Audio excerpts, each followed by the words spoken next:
Et 3 blessés, c'est le bilan de la fusillade contre la synagogue Chabad à Poway en Californie. Cet attentat vient s'ajouter à la longue liste des actes racistes, pas seulement contre la communauté juive d'ailleurs, aux États-Unis ces dernières années. Pour en parler, nous sommes en ligne avec Emmanuel Nershon. Emmanuel, bonjour.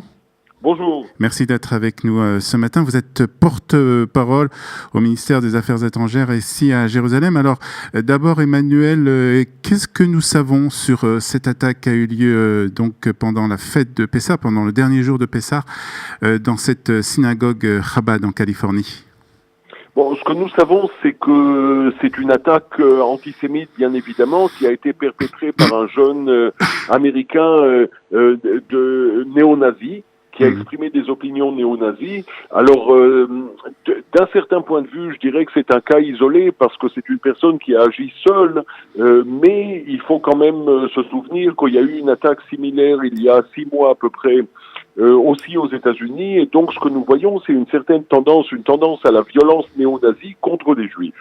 Alors justement, je voudrais qu'on parle un peu plus de ce jeune terroriste, jeune Ernest, 19 ans, et qui a donc dit qu'il avait agi, comme vous l'avez dit, tout seul, qu'il n'appartenait à aucune organisation, mais qui avait quand même écrit quelques heures avant de passer à l'acte un manifeste antisémite et de la supériorité de la race blanche.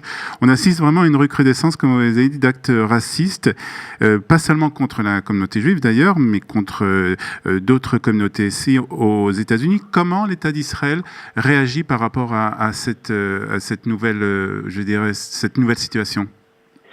C'est effectivement une situation inquiétante et c'est une situation qui nous concerne directement en tant qu'État d'Israël parce que nous sommes responsables du bien-être et de la sécurité des communautés juives dans le monde entier.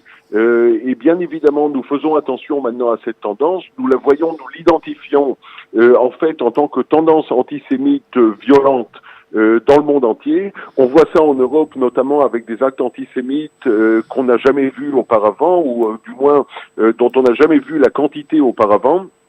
Et tout cela, ça nous amène à renforcer nos liens avec les communautés juives parce que pour protéger les communautés, bien évidemment, il faut qu'elles agissent elles-mêmes en coordination avec les autorités locales, mais il faut aussi qu'il y ait un soutien et un appui de la part de l'État d'Israël.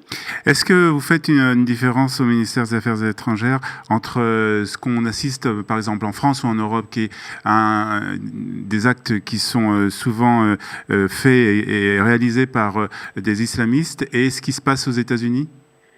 Ce qu'on voit dans le monde entier, je dirais, c'est un mélange parce que en fait, ces actes antisémites, ils trouvent leur origine dans 3 domaines ou dans 3 groupes distincts. Vous avez l'extrême gauche, l'extrême droite et les islamistes. Et chacun avec sa propre motivation qu'on connaît, mais le résultat est le même, parce que le résultat met en danger les communautés juives et met en danger aussi l'État d'Israël.